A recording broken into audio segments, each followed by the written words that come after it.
Brimob itu sedang tapi kami Cari perlindungan. Fauzan dari Pantauan Pro. Cari perlindungan dulu, cari perlindungan.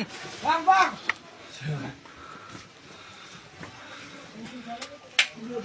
Bang, 7 putuk di situ. 7 putuk di dalam Zan, pasar, Bang. sebelah mana Zan? Udah biarin aja, udah biarin. Biarin. Yud, kalian pantau gereja yang warna kuning. Bangunan warna kuning. Masuk aja di channel. Arifin. 7 pucuk mengarah ke sini. 7 pucuk mengarah ke sini. Tahan. Udah jangan usah teriak-teriak, udah biarin aja. Itu tuh yang rumah kuning itu ada orang itu coba dipantau tuh. Di rumah kuning sana.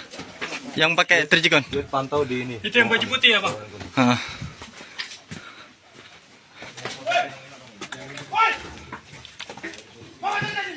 Oh iya, baju putih bawa pucuk itu.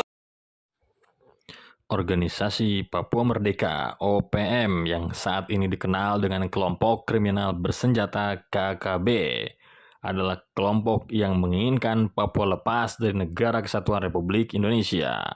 Keberadaan KKB yang masih eksis sampai sekarang dimungkinkan oleh berbagai faktor.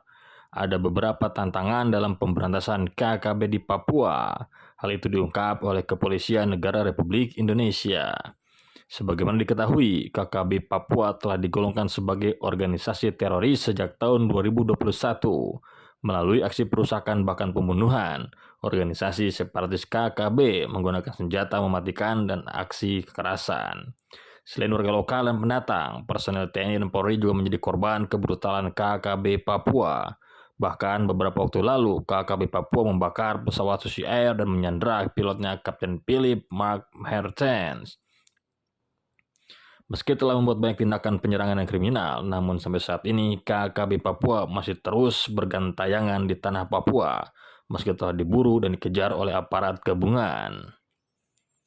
Bukan tanpa sebab, berikut beberapa alasan mengapa KKB sulit diberantas. Beberapa sumber mengungkapkan terdapat sejumlah tokoh masyarakat setempat yang memberikan perlindungan atau tempat tinggal bagi anggota KKB di wilayah adat. Hal ini memungkinkan mereka untuk menyelamatkan diri ketika dikejar oleh aparat keamanan.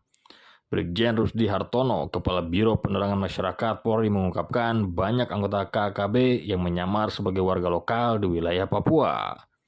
Hal itu membuat aparat sulit mendeteksi keberadaan anggota KKB Papua.